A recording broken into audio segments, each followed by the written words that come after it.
Hey there, students. It's time for another calculus lesson. Today we're going to discuss what continuity means. Let's get started.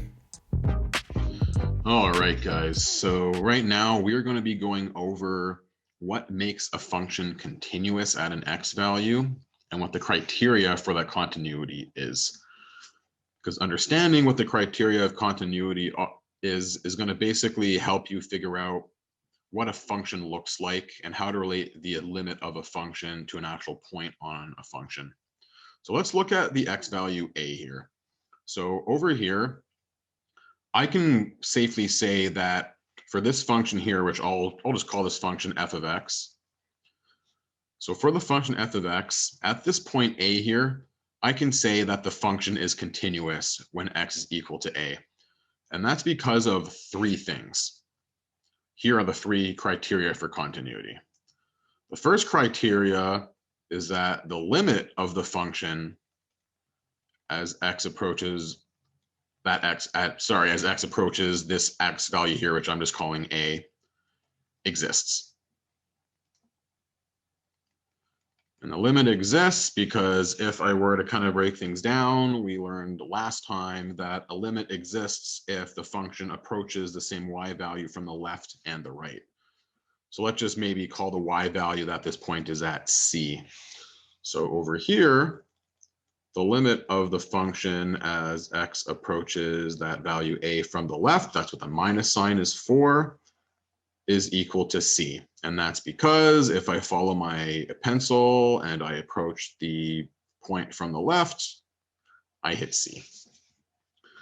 And on the flip side, if I were to take this function and approach a from the right, that's what the plus sign is for, I'm also going to get c. That's because if I take my pen and I follow the function all the way from the right, I also hit that point C right here. So what this means is that the overall limit of the function as x approaches a is equal to c. So as we can see here, the limit of the function as x approaches a definitely exists. I'm just going to erase this stuff here. All right. The second criteria for a function to be continuous at an x value is that the point itself has to actually exist. So f of a has to exist as well. And over here, we can clearly see that f of a is equal to c. So if I take my function f of x and I input the value a, the output value I get on the y-axis is c. Amazing. And finally, the third criteria for continuity is that even though the limit exists and the point may exist, the function will only be continuous if the limit of the function as we approach the x value is equal to the point. And in this case, we can clearly say that this is true because the limit of the function as x approaches a is equal to c, and if I input a into the function, I also get c. So I can therefore say that f of x is continuous, and I'm just going to write down cont with a little period at the end at x equals a. As we can clearly see here, if I go to point B, one or two or a couple of these criteria aren't going to be met, and that's why I'm going to be able to say that the function is discontinuous when x is equal to b. So I want you guys to pause the video and see if you can figure out at point B which criteria are met and which criteria are not, and then we'll go over it. All right, so looking at point B, here I can see that criteria 1 is actually met. The limit as x approaches b does actually exist. Because if I approach b from the left, I hit c. Let's just assume this is on c. I know it maybe looks like it's a bit lower. That's okay. And the limit as I approach from the right is also equal to c. Yeah, so we'll just write that out with proper notation. I know the limit of the function as x approaches b from the left is equal to c. And I know that the limit of this function as x approaches b from the right is also equal to c. So because these values are the same, we can clearly see that the limit exists at C. So criteria 1 is met here. So for this point here, you can just say that criteria 1 is definitely met. Now we got to look at criteria 2. So criteria 2 is that the point itself has to exist. Over here, I can clearly see that there's a hole here. And if there's a hole at the x value, the point itself doesn't exist. So in this case here, yeah, f of b does not exist. So what I can clearly say here is that criteria 2 is not met. And then finally, there's criteria 3, in which the limit value has to equal the point. And if there is no point, there's no way that this can be true. So the third criteria isn't met either. So here we can clearly say that f of x is discontinuous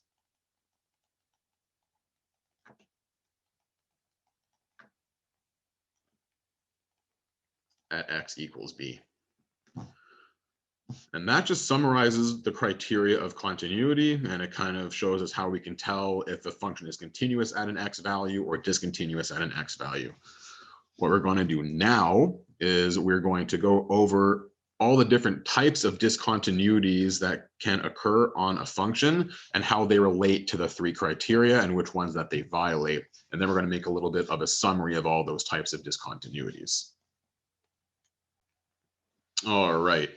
So over here, I have a whole bunch of functions, and I've written here the type of discontinuities that can occur. So again, these are types of discontinuities.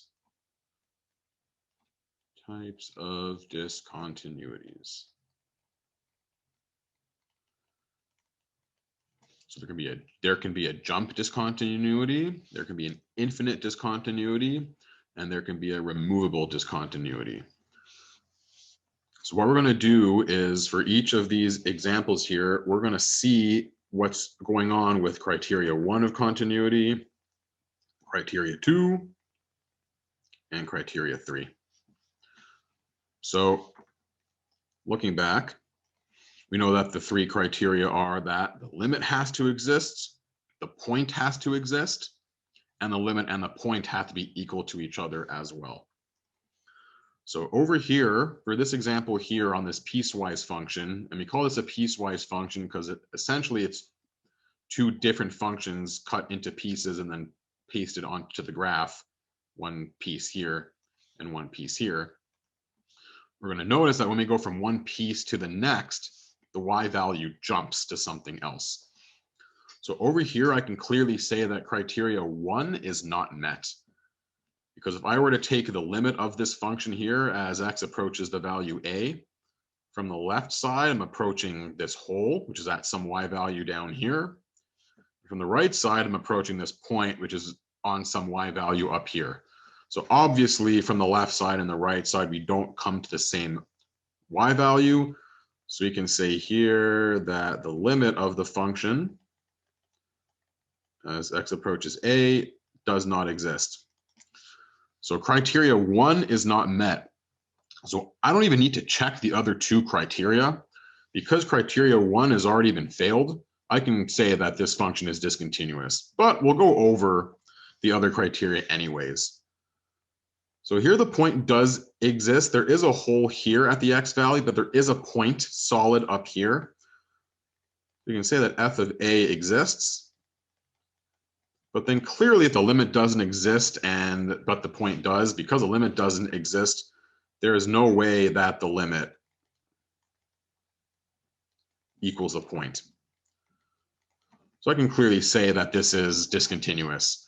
And then I get the exact same thing here, except there is no point at all. So 1, we get the same thing. For 2, f of a doesn't even exist in the first place. And then of course, criteria 3 isn't going to be met basically either. So what we can safely say about jump discontinuities is that jump discontinuities occur when the limit doesn't exist, but the point might exist. So I'm going to write that down here. So jump discontinuities occur when the limit exists. Sorry, the limit doesn't exist, but the point might exist. Alrighty. All right, now looking at this little second example here. We call these guys infinite discontinuities, and infinite discontinuities always occur at vertical asymptotes. So I'll kind of write that down here, vertical asymptote.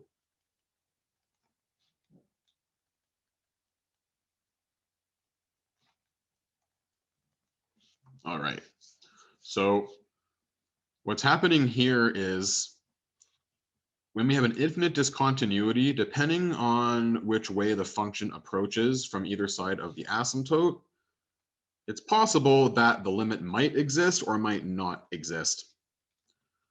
Over here, for example, the limit of the function as x approaches a, since both sides as we approach a are pointing straight up, the limit is infinity.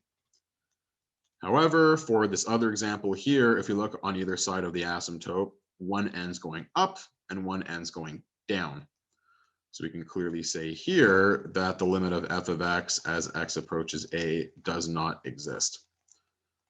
So it looks like when it comes to an infinite discontinuity, it's possible that the limit does exist or doesn't exist. However, what for sure is going to be true for an infinite discontinuity, because there's an asymptote at the x value, f of a will never exist. And then criteria 3, of course, if the limit exists or doesn't exist, but if the point doesn't exist for sure, there's no way that these two guys are going to equal the same thing.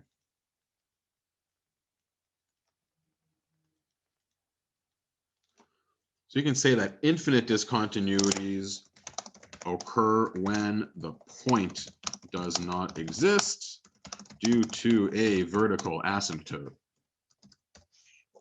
All right. And then finally, we've got these removable discontinuities. So unlike a jump discontinuity, which is only going to really occur on a piecewise function that's cut into multiple parts, a removable discontinuity occurs on a continuous function that has one of its points removed for whatever reason. You guys have learned in the past that this usually happens when you have a situation such as this. Let's say I were to have a rational function that has an equivalent factor on both the top half and the bottom half of the fraction. You learned that if you can ever cancel out a factor, that means that there must be a whole in place of that factor. So this is how removable discontinuities happen in the first place. It usually came from a rational function in which we cancel the factor out to reveal a whole. So if you look at the three criteria here for removable discontinuities, what we're going to find is that the limit always exists.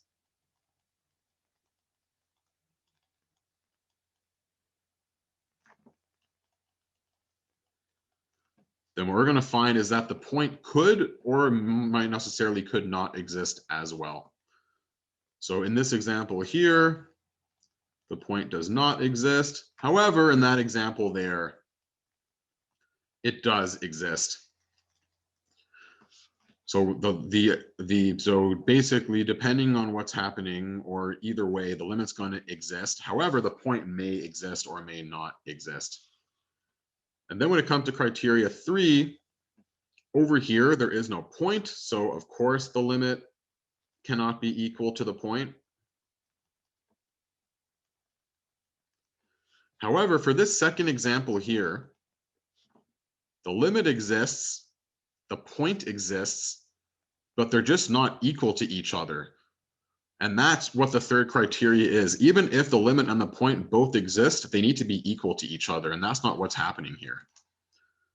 So removable discontinuities happen when the limit exists and the point may or may not exist.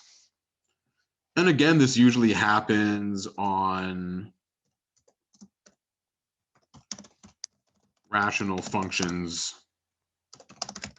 with a hole. And then we can maybe expand on here. Jump discontinuities are only going to happen in piecewise functions. This doesn't mean that we need to have a jump discontinuity on a piecewise function. So I'm just gonna basically edit this part here. It is very possible that we can have a piecewise function in which the two pieces meet up. And in that case this would be continuous. But of course, it's also possible that piecewise functions do have jumps in them, such as what we had here originally, and this would not be continuous. And that basically summarized the criteria for continuity and the types of discontinuities that can occur and how it relates to those criteria. Well, there you have it, students. Hopefully now you understand what it means for a function to be continuous. And remember, whether you're struggling in school or just want to stay ahead of the curve, we have tons of amazing options available. Book a session with us now. See you later.